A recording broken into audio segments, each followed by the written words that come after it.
Hey guys, in today's episode, we're talking about what it's like to be an influencer in the music festival and EDM community while also balancing a full-time job.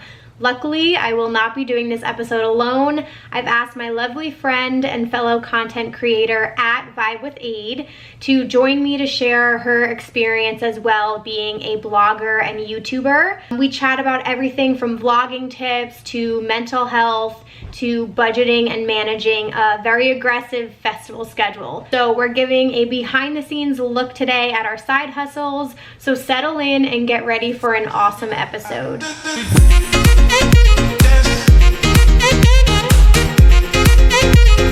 Hello you guys, welcome back to Rave Culture Podcast, your weekly guide to the EDM community, music festivals, and more. I'm your host, Emma Kapotes.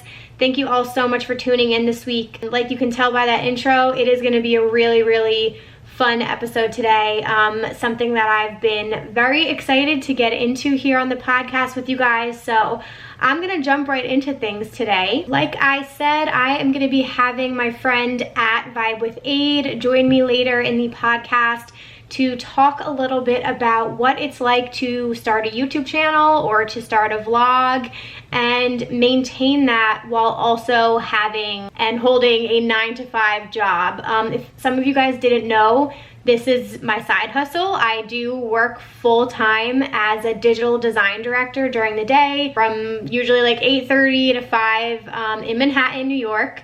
So everything I do, the podcast, my YouTube channel, traveling to festivals is all in my free time, on my own budget, all of the above. So it's, you know, obviously a passion project for me and something that I truly enjoy investing my time in, and you know, I love it. I hope you guys can tell that through my content.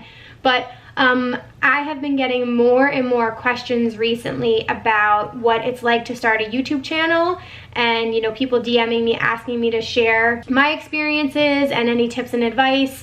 So some things also happened with Vibe with Aid recently that I thought were very on topic with what I wanted to discuss today. So I thought it would be really nice to have her on and just have like a very open and honest conversation, which is what today became. You know, we're not holding anything back, guys. We're very open about sharing our experiences, and you know, we both vlog festivals, but we have a little bit of different content. You know, she has a website that I'll get into later, and yeah, I just thought it would be really helpful today to share with you guys some things we've learned along the way, some things we would do differently, and most importantly, what really goes into having like a YouTube channel and being a content creator in the EDM community. And this could go for everything, but we're obviously going to keep it specific to what this podcast is about. And you know, she and I both are big EDM fans, and we both vlog festivals, so that is everything we're going to be talking about today. I think it will hopefully be very interesting for anybody else who's just been like curious about all of this stuff. We talk a little bit about brand trips, what it's like working with different rave companies, what it's like meeting other influencers in the community, which has been some newer experiences for the two of us.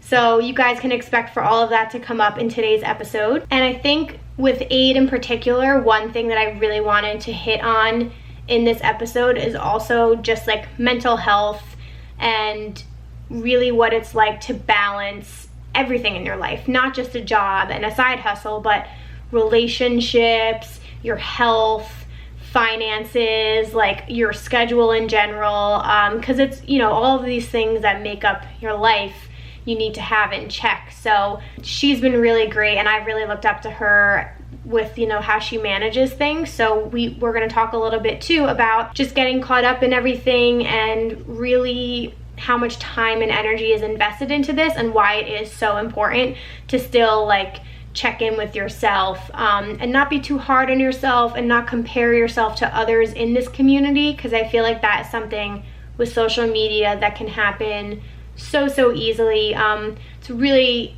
easy to get like caught up in seeing what other people are doing and what events other people are attending and sort of comparing your journey to theirs. So we're going to talk a little bit about that as well. And lastly, we're going to give you guys some pointers on vlogging festivals. If any of you have like jumped into that or have started YouTube channels, you know, we have a lot of experiences, we've made mistakes.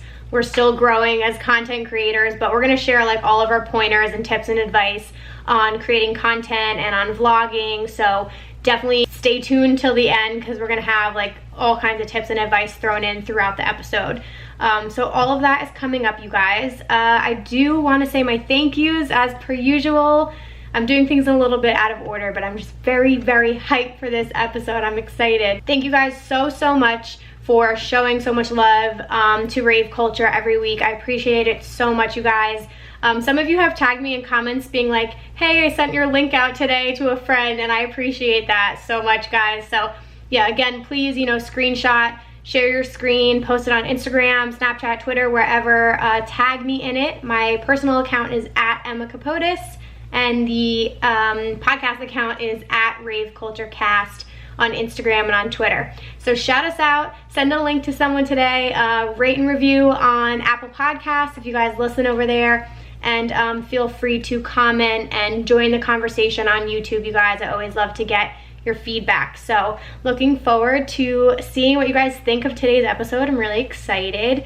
Oh, and I should have mentioned earlier, this is Aid's second time on the podcast. She's the first person to come on twice.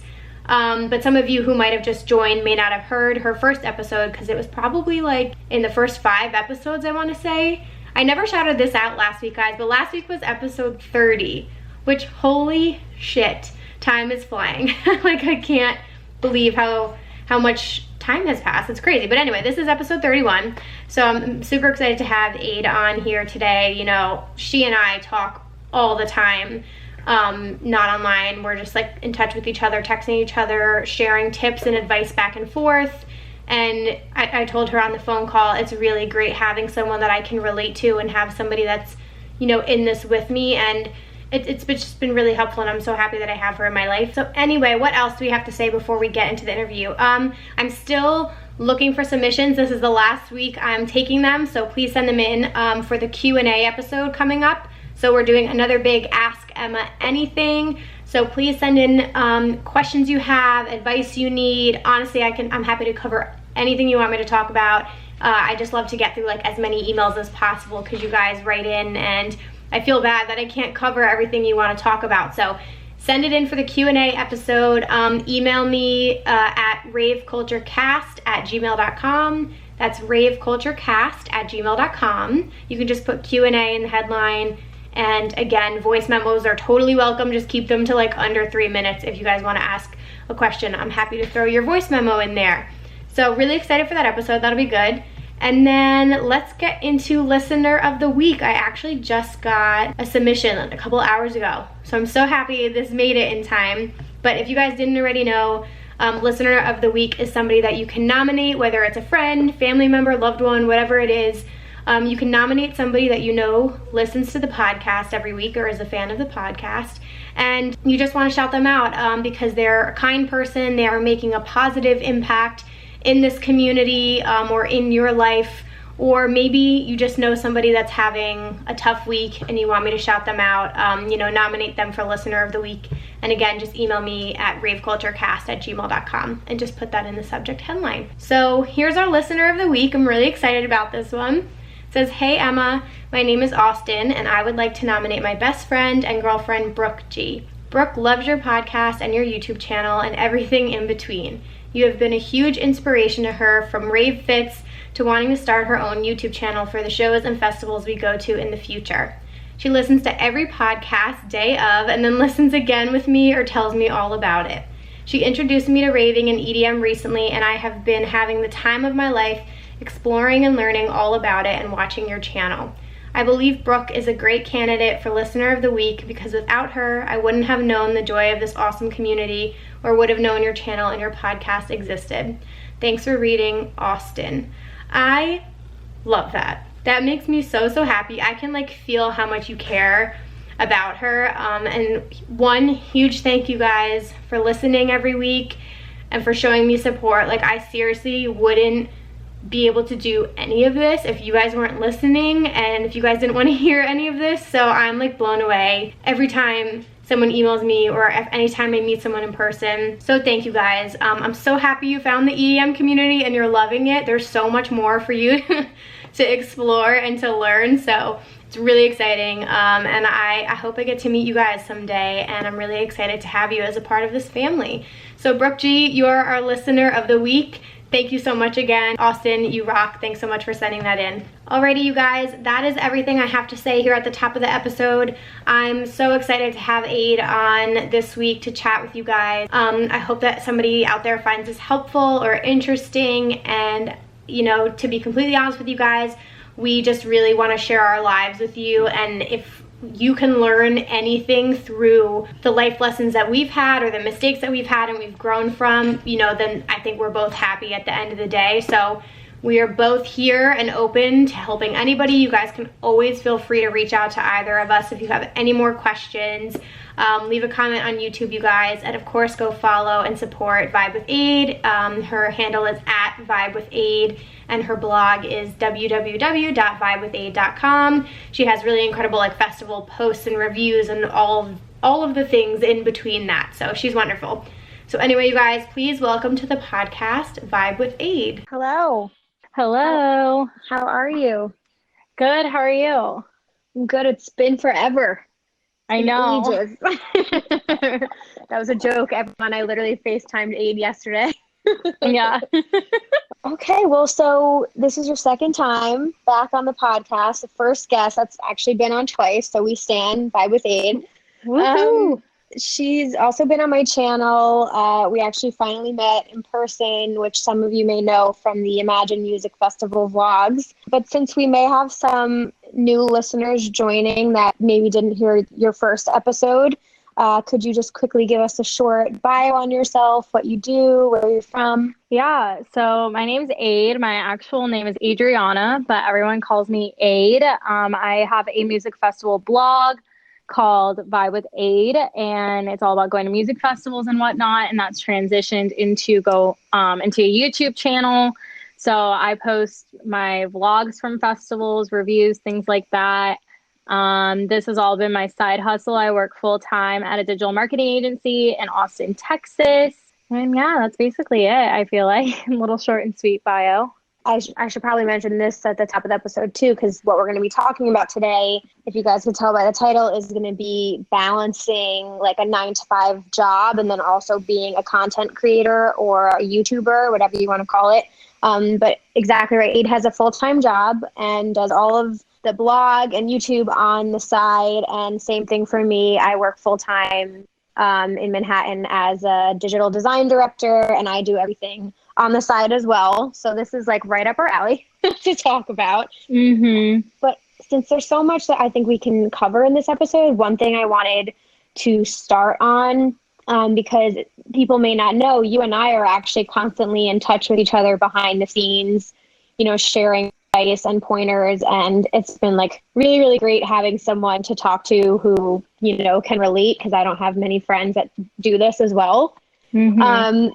And it seems to be that there's like obviously this common theme here in 2019 that almost everyone has their 9-to-5 job, and now they have a side hustle or a passion or a hobby that they spend like all the rest of their time doing. And it's like become the norm with a lot of people. And it's definitely makes an impact in your life, either mental health wise or other. And it can be a positive thing, it can be a negative thing. But I just wanted to talk a little bit about what it's like doing that. And I think we can also talk later about just some tips and advice for anybody who's like interested in getting started in this. You know, we would love to share what we know so far. But yeah, to start off, do you want to go over what you currently have on the plate besides your 9-to-5 job? Yeah. So we have the 9-to-5 job, and then I think, what was it? There was an Instagram post that we just talked about, Emma, where we were like, we're balancing all these different things because we wear so many hats. So like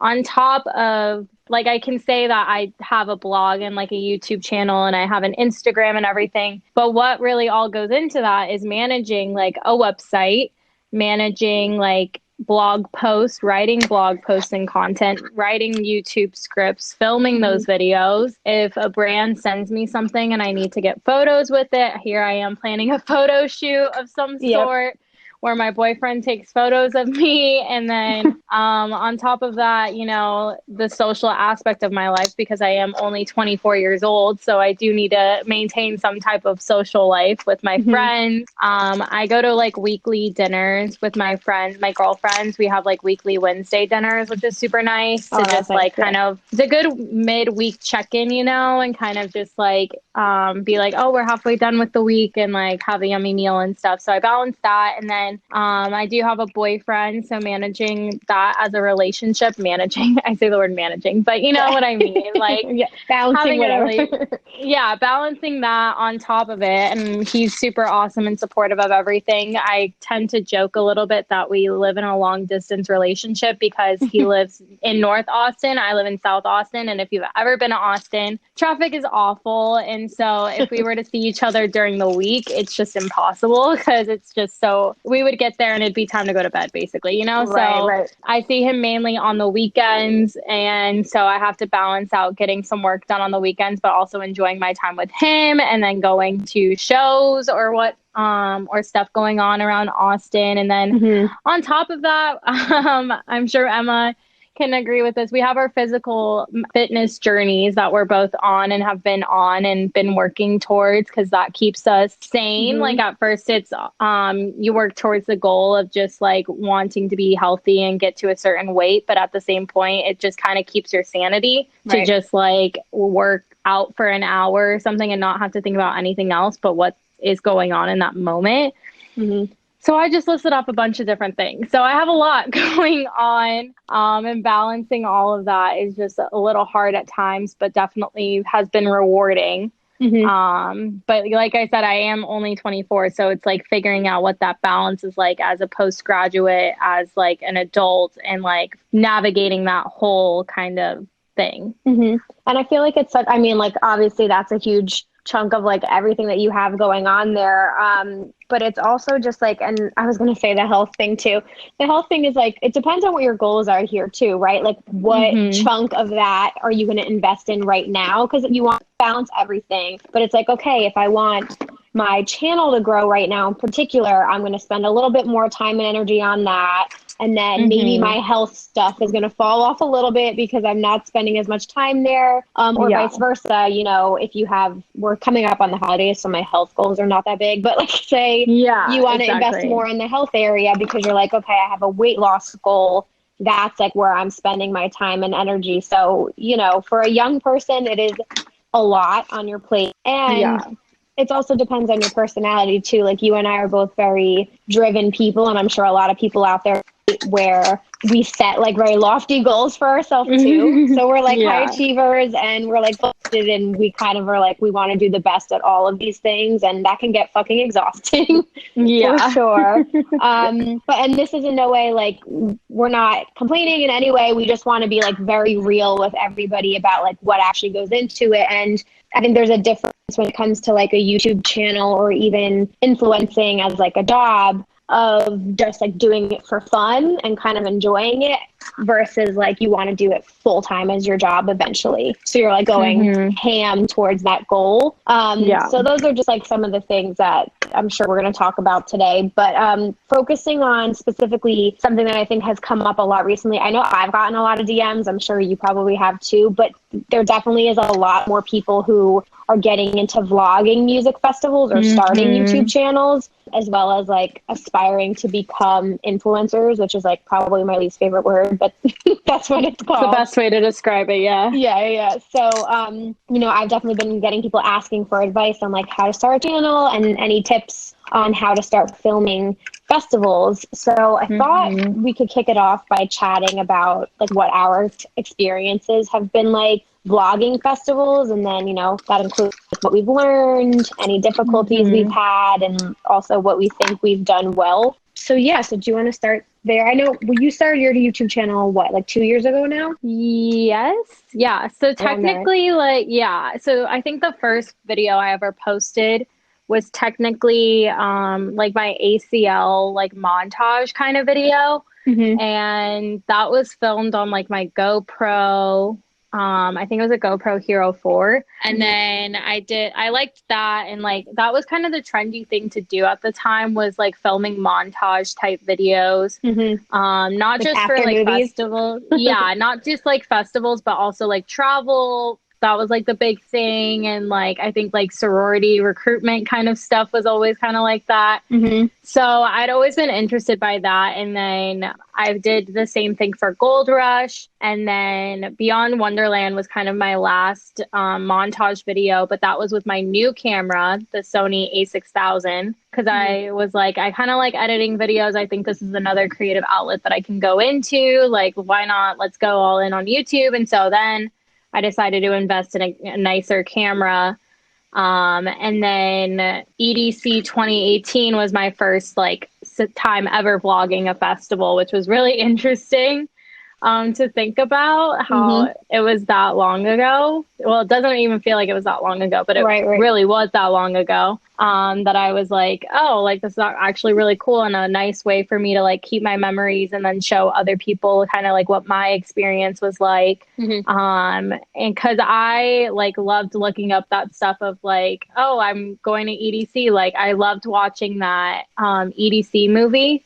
So like I forgot what it's Under the Electric Sky. Is what it's called. Yeah. So like I love that movie, and so like getting to have my own personal movie in a way just like was really cool to me, and like a really cool way to like have that keepsake. And I mean, for people listening too, because I completely agree with everything you said. I think when I started mine too, it came from a place of like wanting to help other people attending, and then also like document your experience, and you can look back on all these memories. But for anyone just getting started or thinking about filming it, I feel like you just touched on one of the avenues you can go down.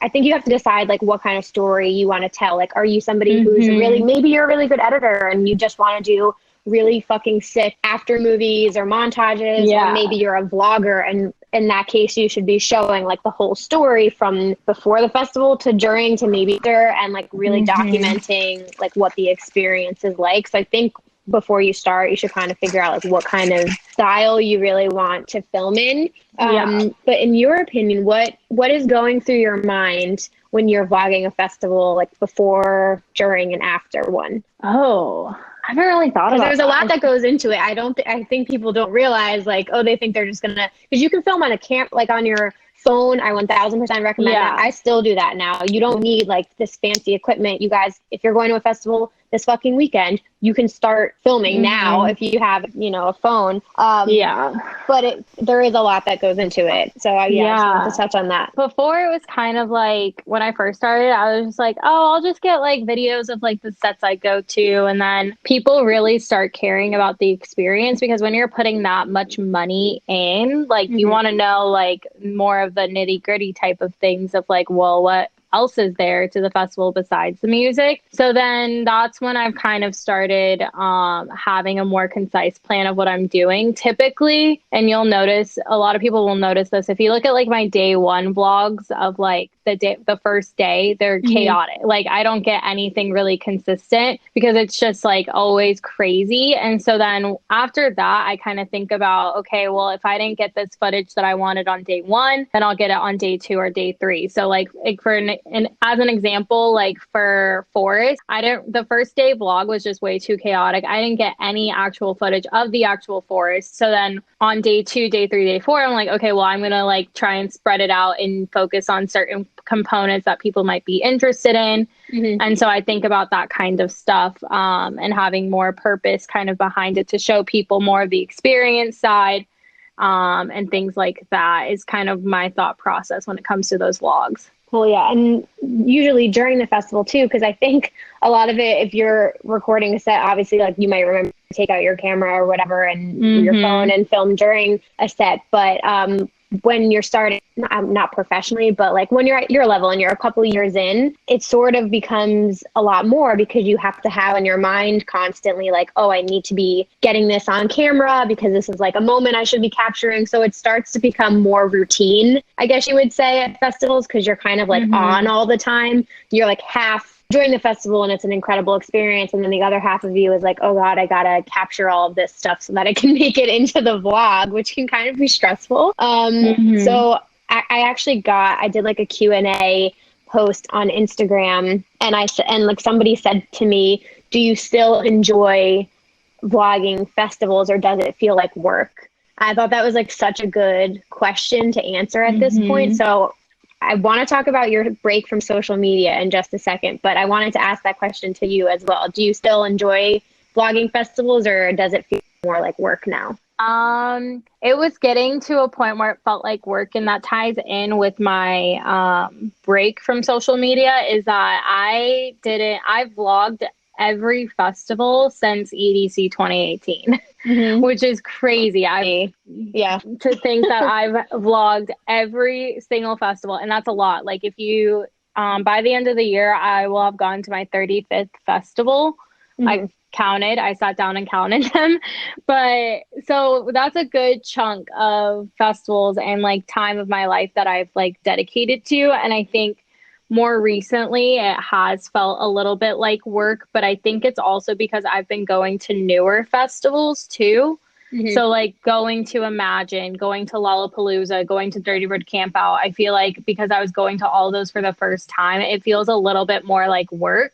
Especially for Imagine, we were there kind of like on an influencer agreement. So it felt like we were there to kind of do a job to tell the story and to tell the experience about Imagine and things like that. So it did kind of feel like it was like a work trip in a way. Like we still have fun, and I definitely still have fun at these festivals. But yeah, at a certain point, it was feeling like work. And so for Freaky Deaky, I took that festival off and I didn't vlog it. Which felt really good. I still got some clips here and there just to fill my review video with some like B-roll footage. So I at least had like something.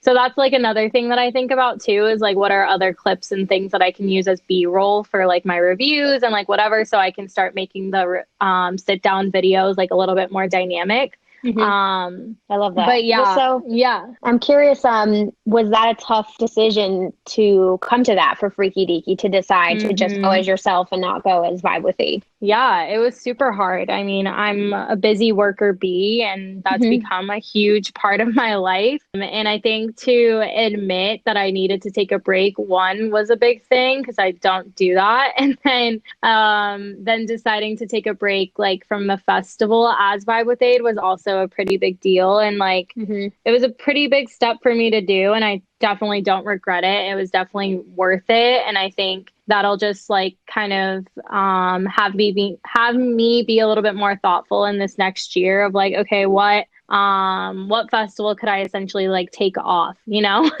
Sure. Especially when you attend a lot too. Yeah, exactly. And so and it's still like at the end of the day, I'm still creating content for it because like I'm still coming out with a review for it, and I'm gonna do like a sit down video for it. So at the end of the day, the content will still be there. It's just gonna kind of be in a different format than what people are used to. Sure. But I'd rather be doing that than creating something or forcing something that I don't really necessarily want to do, you know?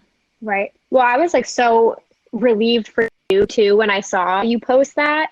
Because one, I know how much work it is. And sometimes you do get to the point where you're like, okay, I just really want to enjoy it. I want to be present in the moment. So when you said you weren't bringing your totem, you weren't having any scheduled meetups, I kind of was like, okay, maybe I'm going to do that in the future because it is nice to like have a break sometimes. So I think you really are setting a really great standard for other influencers in this community that like it's okay to not be on like all the time. So I was very proud of you for doing that. Oh, thanks. One thing I actually wanted to go back and talk about, because I thought it would be a really interesting perspective for everyone, is to talk a little bit more about Imagine Music Festival being like not like an influencer trip, but kind of like a festival that we were going with. You know, we got the tickets for free. They sent us we paid for travel, but they paid for our ticket, and we would create content as like a way to pay for our like VIP passes. So I think it would be interesting to chat a little bit about what it's like working with brands at festivals, and also just like what that experience was like, because for me, that was the first festival I went to where I was surrounded by like so many faces I recognized from online. Because there's, I don't know, it's just like weird to me, like content creators and influencers in real life. And that was the first festival that I felt like surrounded by them. And it was like everyone was hustling. They were getting their Instagram photos. They were filming their vlogs as well. And it was like both inspiring and also overwhelming. But you got to appreciate the hustle. Yeah, for sure. Yeah. What was your experience like with Imagine, yeah, I did post an Instagram about this that I was like so nervous and intimidated going into Imagine. Right. Just because of that fact of like all these other influencers are going to be there. Like what, not that there was like competition or anything, but we're all going to be making content or like generating content of some sort. So like, how can we all collaborate in a way? Mm-hmm. And I had to kind of like change my mindset in a way of like, it's hard when you're like in this space to like not compare yourself or feel competitive. And so it's kind of coming at it from a perspective of like, okay, this is like such a good opportunity for all of us to collaborate, and to meet each other, and like getting to meet like Erica and Frida, who are also like kind of Raver YouTubers too. Like, I know that'll be a good connection to have later down the line. And some of the other girls and guys that we met too are also super awesome. And I think like working with Imagine was super cool to have that kind of opportunity and insight into the festival for sure, that I was really excited about. And that was also your first time like doing Instagram takeover stuff too, right, Emma? Yeah. I overextended myself a little bit, but it ended up being great. Yeah. I went into that like, I did a Instagram takeover Friday for Relita Couture, and then Saturday a Snapchat takeover for Freedom Ravewear. And then I was hosting 2 meetups and also vlogging the festival. And it was one of those things that when I got there, I was like, did I make the right decision? Like, is this too much for me? Like, can I still enjoy the festival? And I think I ended up being fine. But just like for anybody out there who's like wondering what it's like to work with brands, like you do in that case have to be on your best behavior, because you are representing the brand and filming yourself enjoying the festival, and you can't be like hammered on camera or anything. And you need to actively post. You can't forget about it. So otherwise you won't be in good standings with those brands. So it definitely was like a lot to manage. I don't know if I'll ever like plan as much at a festival in the future, but I think it's also important to tell people to choose wisely what brands they work with as well, because if you start to form really good relationships with them, I think that makes the whole process easier. But if you're just getting started and you start to hear from different brands or people reach out to you, just, be careful with who you associate yourself with. And I forgot my train of thought just now. But basically just like choose wisely. It can be a little overwhelming when opportunities start to first present themselves. But I think, if you go with your gut, and if your mission aligns with the brand, then I think that could be a good partnership in the future. And you've worked with some really good brands as well, Aid. Yeah. I'm pretty selective about who I work with. And I also get the right expectations from them of what they're wanting. And I think as you kind of grow and develop your audience, and you kind of grow like what offerings you do have, you also kind of start to understand what your worth is. And if it's going to take a lot more effort to uphold what they're wanting, then I sometimes have to say, well, I might need to be compensated for something along those lines, because that's going to require a lot more time on my part.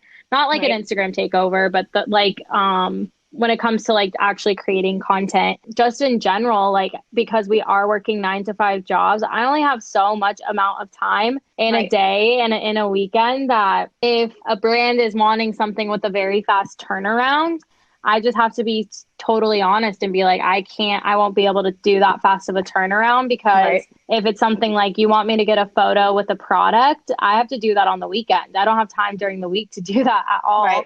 And so you kind of have to just be okay with saying no. I know it can be really exciting at first to have all these things kind of just come through the door, and that just kind of like naturally happens, and it's super awesome. But at some point you do have to say no and kind of set that expectation. And when I took my little break, I just like notified the brands that I was like currently doing stuff for, and like just letting them know like, hey, life has just been like a little rough lately.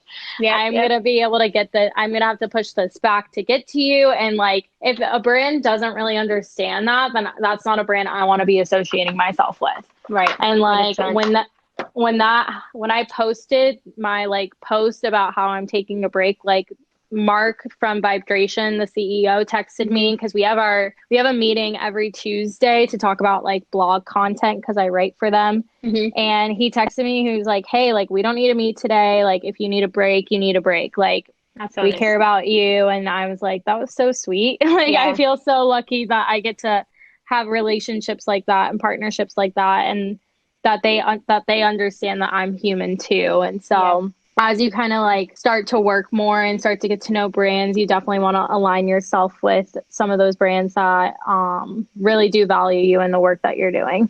Yeah, 100%. That's so nice that they said that to you. And I think the same also goes for other influencers in the community. Because like what you touched on, I felt the same about meeting people in person. And there's a lot more now. You know, you're going to meet new people at these festivals. And I think it's the same thing with like associating yourself with certain people. I was pleasantly surprised by a lot of the people we met, because I didn't know what to expect either. And collaboration is like a huge part of content creation and YouTube channel one day. So I think it's like a really incredible opportunity to get to meet new people in this community at festivals. And then two, there's also the potential of, you know, getting your name out there and working with more people. So, you know, it's just to think about and keep in mind. Obviously, when you first get started, it's a lot by yourself. As you grow your channel or as you create content around festivals, but then eventually, you know, you definitely want to surround yourself with good people. And luckily, there's a lot of them in this community. I think we're lucky with that. But, you know, you just got to be careful. Yeah, for sure. And it's definitely exciting too. Like, there's Ashley Gauthier. She's also like a Raver YouTuber. Like, I was talking to her. She's like, she loves Base Nectar, and she's a super like into that whole scene and everything. And I was talking to her about potentially going to a Base Nectar event with her, because I'm just so fascinated by the whole community of Base 100%. Nectar. And like the curated events and stuff. And so I hit her up, and like, we're talking about next year I might join her and her group for like one of those curated events, because I'm just intrigued by it all. And like, I wouldn't think that I would like be open to that kind of stuff like when I first started, but because of how I've been able to like meet so many different people who are interested in so many different things, like the opportunity for that is just really awesome, I think. I love that. That's so cool. Yeah, she's great. I want to meet her in person. Yeah, we might meet at Lightning in a Bottle next year. I think we're both going to be going. But yeah, then I was talking to her about maybe joining her for like Base Center or like something like on one of those curated events. So dope. Well, so one thing I also wanted to chat about while we're on the topic of festivals. So another huge part about balance here is balancing your time and your money. I get a lot of questions about how do you afford all these events and blah, blah, blah. And especially because a lot of listeners here are college students who want to start these channels. And like, I feel you, because you're in a situation where like you're not making that much money. And also like if you're in school, you might not be able to attend certain events. So I want to chat a little bit about both of our schedules and how we handle finances and time off from work. I'll kick it off by saying probably one of the biggest things I have an insecurity about is like festival FOMO. So like the fear of missing out on an event. I've talked about this in like one of my Get Ready With Me's, but one of the main things I sometimes find myself thinking about is that I look at these other influencers or content creators, and it just seems like they attend every single event, and I don't know how they find the time or the money to do all of these things. And then I'm like, oh my God, you know, questioning like to my plate and what it can handle. And then I sort of like stop myself and remind myself like what my personal priorities are, and that at the end of the day, it's like attending a million festivals and one is like not at the top of my list. I'd rather have like quality over quantity, which I know you've talked about as well. So it is tricky, especially when, you know, things are constantly in your face, and it might seem like certain people just get to attend all of these things. Like, that's definitely not the case with everyone. And you should totally make the decision for yourself at the end of the day, like, A, what can you handle time wise, and B, like, make sure you're not overextending yourself financially, because I think a lot of people are going to go into debt just by attending like too many festivals. So what's your experience been like with planning your festival schedule? Yeah. So I think like before, when I was in like 2017, I was like in college still. So it was super easy to plan that schedule because it was like my senior year of college, right? So I didn't really have a lot on my plate. But then finding out that balance with my festival schedule, working a full-time job, was definitely a little bit harder because a lot of people don't know this. I was doing an apprenticeship program when I first moved to Austin. And so with that apprenticeship program and working full time, they were taking out of my paycheck. And so I was having to somehow make it work, not having a full paycheck. And then luckily I still had some funds left over from college that I was able to use for rent in Austin, because having a one bedroom in Austin was not cheap when I first moved. But, you know, I still made it work. Like I went to, I was still able to go to like ACL, Something Wicked, Gold Rush. Like I was able to attend so many festivals. And then after my apprenticeship program was done, I basically got a raise because I was like getting my full paycheck then. So it's just kind of been like figuring out what's feasible, what's not feasible. I do go through a routine with whenever a festival lineup comes out. I really do think about, okay, well, do I really like want to go for the experience, or do I care about the lineup? How much of this lineup have I already seen already? How much of it is exciting to me? Is this worth taking off X amount of days to travel for it? How like much is travel going to be?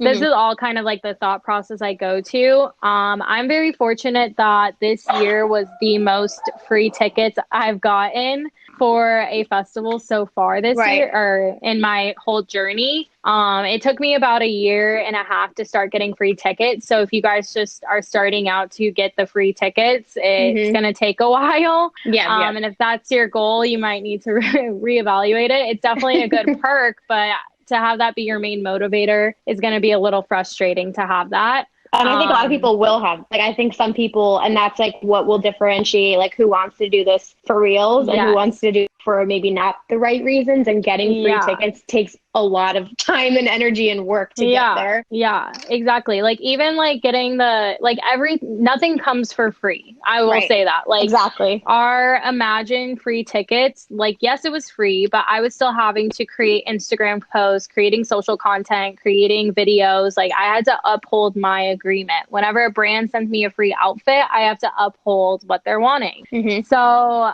but anyway, in terms of all that festival schedule, I'm having to figure out also, like, on top of work, like I only have PTO, like 10 days PTO. So I'm having to figure out when I could actually like take off work. Like, could I fly in super late Thursday night so that I only have to take off Friday, or like how can I make this all work and plan it out? And luckily for some festivals, like if I'm able to bring my laptop with me and I can like work while we're traveling back on Monday, then I don't have to take the day off. So it's a lot of planning, trying to figure out, but you kind of just like make it work in a way. And I have the same thing too, Emma, where I see festival FOMO and then I realize they're all in Arizona and California, where they can like easily afford to go to multiple festivals because they're in such a good area. I forgot about location. Location is clutch. Like I don't think I'll ever move back to Arizona. I don't think I'd move to California. So I'm very happy in Austin. But I do kind of feel lucky to be in the middle of like the country, kind of, where I can kind of just travel either way, and it kind of works out price wise. But sometimes you kind of have to make those decisions. Like if you're putting yourself in a financial position where you might not be able to like make rent or make things because of festivals, that is not the way to be doing it. You definitely need to keep yourself accountable and financially responsible and in good standing and whatnot, because that's just not that's no fun if you're having to go to festivals and being stressed out about your finances because of it. That's kind of detracts the point of it. No, yeah, and I think all that was like super helpful, and people, don't forget too, when you're at the festival, you're going to be buying food and drinks and Ubers and all of the above too that comes with it. With the schedule, 100%, that's what I'm doing for EDC Orlando. I'm flying super late after work Thursday, so I could only take off Friday because I also only have 10 vacation days, and then I'm flying Monday morning and going straight to work. So I'm gonna hate my life, but I wanted to do this one last festival. And one thing I'll just tell people too that I always remind myself about is like, there is always going to be another festival. It's not going anywhere anytime soon. Like when I had to make the decision doing Vegas next year and then it sold out in a second, I had maybe like a brief moment of being like, oh, did I fuck up? And then I was like, no, because EDC Vegas gets bigger and better every year. Yeah. It's always topping itself. And the same thing with all of these lineups. Like everyone, I think, has that moment where they're like, oh shit, this is like a can't miss event, but there will always be more. So, you have to decide like what is worth investing for you, travel wise. Is it a quick flight? Is it affordable? Like that's why I did Orlando, because it's Florida. The flight wasn't too bad. The hotel we're staying in isn't that bad. And I paid for my own ticket for this. And I just did the payment plan to help me with that.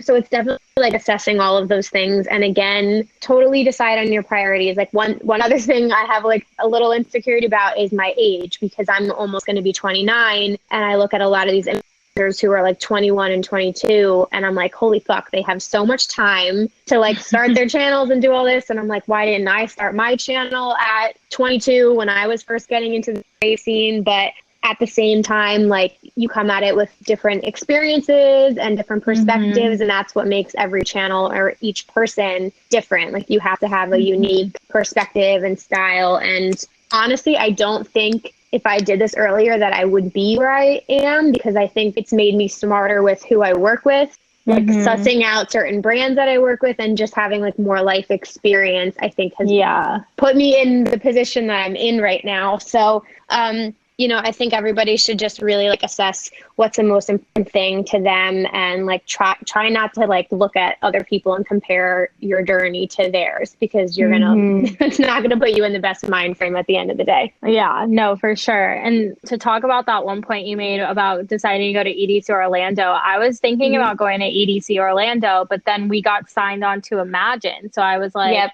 it's either I go to Imagine, where this is a super cool opportunity for me, and I'm only having to spend money on the flight and the hotel and stuff, or I make EDC Orlando work. And so it was kind of like picking and choosing there. And I knew that EDC Orlando was going to be in between Freaky Deaky and Seismic Dance Event. And I knew it would just be kind of a little bit chaotic to do that. Right. So that's something that I made that decision on, to prioritize, what's going to be best for me financially, work-wise, stuff like that. And then, I just had another thought that it just left me. Oh no, financial decisions. This has been me all tonight. I'm like, I think the hour, turning the clock back an hour, has fucked up my head a little bit. So talking about comparison. So that's another thing to getting past that. Because before, like I've always told anyone that's looking to do this, what I've always done and the mindset I've always had that I've fallen off of recently, and I'm trying to get back to it, is treating everything like a test, treating everything like an experiment. And that's because I'm a marketing person. So I'm always and I'm a very analytical person. So I'm always thinking about testing out certain things, and then thinking like what's going to work, what's not going to work, and things like that. And so my channel, my blog, everything I post is a test in my mind. So however it performs, if it doesn't perform well, oh well, let's figure out why it didn't perform well. If it did perform well, great. What was the makings of that? How can we like replicate and reproduce that? So if you come at it, then your feelings are not going to get us hurt. If you're intending to post just for the sake of getting more followers, getting more views, getting more whatever, then you're just going to constantly be disappointed in a way. Like, sure, some things is going to work, but that's not a sustainable way of thinking. And that's not how you're going to grow over time and be consistent. And so you definitely like, it's great to like keep intact with what other people are doing, but you definitely have to like not compare yourself and your journey and the content that other people are creating to what you're doing. Like Emma today posted a video about pollen, and I was like, I'm literally working on that video right now. This happens all the time with us. Yeah, this happens all the time. I was just like, oh, but like, I'm still gonna, at the end of the day, I'm still gonna create that video and create that content 100%. because I haven't watched it yet. I just saw the title, but like, she's gonna bring up certain points of what her experience is, and my experience has also probably been about the same lines, but probably also different too, you know? Right. So we still have different stories to tell and different points to bring up. So don't compare yourself. And if you feel like you have a perspective on something, then it's definitely worth sharing and worth hearing, you know? Yeah, 100% agree with you. No, that's so funny though about the pollen video. Yeah. No, but a lot of the time too, in this community, like it's going to continue to grow. And the other thing I've told myself, I don't remember if it was like a beauty YouTuber that I watched who said this, forgive me, but I had this moment where I was like, the amount of beauty YouTubers I watch, like I love, like actually love, watch them consistently, at least 15. And that just goes to show you right there, like you can have so many people you're interested in and that are producing content that's similar, but you love them all for different reasons. And like, I like their personalities and the content they put out for different reasons. And even if their audiences might be somewhat the same, like people are coming to you for specific reasons. So think about what it is that you want to tell people and like, what are you offering to people through the content that you're producing? Because that's what I think about. And you and I are similar. Like we're trying to help people, but I always just think about the video. I'm like, it's not about me. Like what am I bringing to someone? Is this bringing somebody value? Because if it's not, then what am I doing? Yeah. You know what I mean? Like that's definitely how I think about it. So I think these were all like really, really great points for everybody, hopefully to get them started if they're thinking about doing this. One other thing I wanted to ask, you know, looking ahead to 2020, because it's like a very reflective time of year right now as we're closing out 2019. And I feel like so much has happened in a year. Like, honestly, it's how much growth I've seen from you and from your content and your brand. But, you know, with everything you've learned this year, what are you focusing on going into 2020? And, you know, how are you going to try and protect your mental health going into next year? Yeah. I talked about this in like my November letter from the editor, but I think balance is going to be a very big thing for me for 2020. Just because I think I got a little carried away this year as it was definitely great and I definitely achieved a lot of my goals and I was super excited for kind of the success I've had this year. It did come at a cost of like all the worrying and stress and a lot of things that doubting myself and getting carried away by the wrong things, meaning like I was getting carried away by like my analytics of everything. So like my follower counts and stuff was getting like very on me, which is not me at all. So I think balance for 2020 is going to be super big. And I talked about this in my break is that I want to kind of be elevating my content in a way. So I have a very good standard of editing an iMovie, but if I want to upgrade to maybe Final Cut Pro or try and do Premiere Pro again, or figuring out ways that I can elevate my content. And then I was talking to my friend Peyton today at dinner, and we were just talking about kind of like what's next for me. And like I was having kind of this inner conflict of like, at what point do I kind of lessen the amount of festivals I go to so I can make room for more travel or like other things that I want to be doing? And we've had this talk too, Emma, on your channel, I think was one of the questions we got in our Q&A video of like, at what point do we kind of like balance it out a little bit more? So I think next year will be the year for me to kind of go to those festivals that I've been wanting to go to, but then also figure out like weekends I can go to like Denver for a weekend or go to other places I've been wanting to go to. And also kind of incorporating more, not just like festival content, like that'll always still be there, but I think more lifestyle kind of stuff. Cause I think I do have some really great insight on some of the topics as an adult and things that I would like to be sharing more of. So I think it's just going to be finding more of a balance for next year and kind of figure out how all of that's going to go, I guess. Everything. Well, no, I love all that for you. And I think this whole thing is a learning process, right? Like we know that with videos because, like you said, it's a test. You try things and then you adapt and then you grow. And the same thing goes for managing everything. Like, we're learning as we do this. Like, no one is handing us a manual. We have to decide because it's all self-motivated too. Hello, everybody listening. That's the hardest part.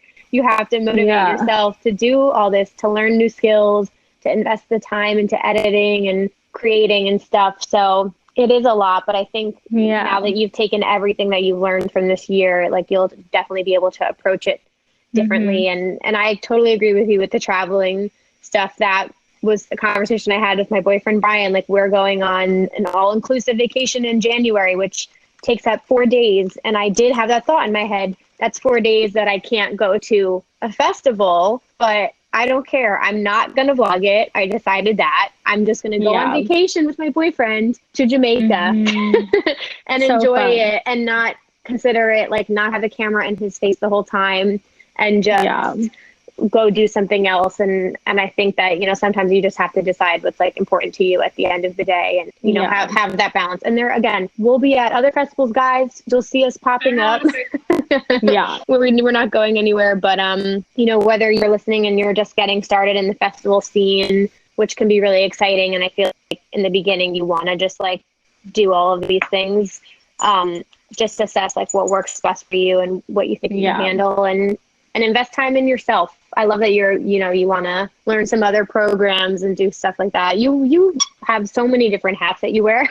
I know. The marketing background too, which is so clutch. What are you thinking for 2020? I'm going to ask you the same question. Festival wise or just in general? Just in general. I actually really want to invest in the podcast because I can see that becoming, like, a really fun avenue, and I really enjoy doing that. And, like, genuinely just talking to you for an hour and, like, meeting all these people through the podcast has been something I've enjoyed more than I even thought I would. I was so nervous about interviewing people, and now that I've been doing it for a little bit, I'm like, no, I get to meet all these new people who have really cool stories. So definitely doing more with the podcast. And same thing about, like, skills. Like, I edit in Adobe Premiere, but I know the basics. I use the same tools that I'm kind of ready to, like, learn new video editing skills and just, like, switch things up, maybe help my branding a little bit. I would love to create a logo for myself. Like, there's so many things that get pushed to the side because you're just, like, churning out videos all the time. So I actually during the holidays really want to, like, take a break and focus on, like, new intros, a logo, and then kick off 2020, like, on the right foot and get caught up, if that makes sense. That's the big thing. And same thing, like, I think I'm planning on doing less festivals next year, like, hopefully Electric Forest being the big one, and then maybe some closer near the East Coast if I can do that. But I'm trying to save money right now. So that's my focus. I missed that. What did you just say? That I'm trying to save money in 2020. Okay. Yeah. I just, that, like, again, just where I'm at in my life right now, with work and everything, I really am like, okay, I love festivals and doing that, but I also, my car is falling apart. So I really need to get a new car. And so probably investing in other areas of my life while continuing to do YouTube and the podcast is my very lengthy way of what is happening in 2020, hopefully. But it'll be good. And I'm really excited to see where everything goes with you. And I adore you, and it's been so much fun, like, watching you grow. And I hope everybody listening, just found this helpful and can always feel free to ask either of us any questions. Aid, plug where everybody can find you. Yeah, so I have my blog, vibewithaid.com, and then you can find me, and it's ADE. Someone asked me, like, AID the other day, but it's ADE. Okay. Yeah, and then YouTube channel is Vibe with Aid, Instagram is Vibe with Aid, Twitter, all that good stuff. Got it. Perfect. And you guys can also check what festivals do you have coming up next? Are you done for the year? Oh, no, I'm not done. So I have, nope, we're still going. Yep. But we're going to a Seismic Dance event in Austin, Texas, which is in 2 weeks. I'm so excited for that. That lineup is so good. Yeah, I know you'd be jealous because we get Cerez D. I'm so I excited. know. And Test Pilot too, right? Yeah, and Test Pilot. And then Lights All Night is where I will be finishing out my year. And then next year, I will definitely be at Electric Forest with Emma. She's going to her first forest. Yeah. And then looking at Lightning in a Bottle, thinking about maybe making my return to Coachella. We will see. Ooh, okay. Yeah, so that's kind of what we're thinking so far. But I will for sure be at Seismic and Lights All Night for any of my Texas fam. If you're going, let me know. Would love to meet you. Awesome. Yeah, that's where I'll be. I love it. Yeah, I'm trying to hopefully I'll definitely see you at Electric Forest, but hopefully I'll see you at some of the other ones. I've sort of put like a map together I have a couple things on my list. I don't know what I want to do yet, but maybe I was thinking potentially Spring Awakening or Moonrise because I haven't done those yet, and I feel like those would be really fun trips, but yeah, no one hold me to that. I don't know for sure yet. Yeah. Well, Emma, So we we'll need see. besides Forest, we need to pick another weekend to do another kind of trip yeah. or festival or I need to come something. to Austin. Yeah, you need to come go visit there. me or I need to come visit you. We'll figure it out. That would be awesome. Well, thank you so much, Aid, for hanging out with me tonight. Yeah, I thanks for appreciate having it. me. Alrighty, I'll talk to you soon. Okay, thanks, Bye, Emma. girl. Bye. Alrighty, you guys, that was such a great conversation. Thank you again, Aid, for coming on this week, for being our first person to come on twice on the podcast. I hope you're not sick of me yet. I truly enjoy talking to Aid. I feel like I learn something from her every time I chat with her, and she's just got a great perspective on how to approach everything that we're doing, and I always find myself going to her for advice. So, I really appreciate her being very candid and honest about, what this is really like and the struggles that come along with everything, and being vulnerable with some of the insecurities that she has. And I hope you guys enjoyed that conversation. Again, feel free to reach out to either of us if you have any more questions on specifics, like what it's like to start a YouTube channel or to vlog. The biggest thing I can say is, if you are passionate about this and you truly love the community and love music, then 1000% go for it. It takes a lot of time and effort to actually become anything, if that's really what you're looking for. So nothing happens overnight. It takes time to edit and to film things and put the whole thing together, and the first few videos you do are not going to be good. It takes time to build up the quality and really find your voice and what's unique about you and your channel. So be patient, have faith in yourself, you guys. Again, really try not to compare yourself to other people's content, because I think that's what can trip you up a lot. And just be genuine, be yourself. So I wish all of you luck out there. I'm so excited when you guys DM me and send me links to your channels that you've started. I watch all of them. I don't miss a single one. I always watch the videos you guys send me. I'm starting a new series on my channel that probably isn't announced yet, but stay tuned. And I'm hoping to work with you guys, my subscribers, a little bit more on content in the future. So stay tuned for that YouTube video that's coming out very soon. And yeah, and in 2020, I hope to see you guys. I'm sure Aid agrees. We hope to see you out at a festival next year. I'll keep you guys posted. I really don't know what I'm doing yet besides Electric Forest, so it's gonna be a play it by ear kind of thing. But like I said before, I have my priorities sort of rearranged and in order of what is most important to me right now personally. So working on this podcast, doing the YouTube channel, and just making sure that I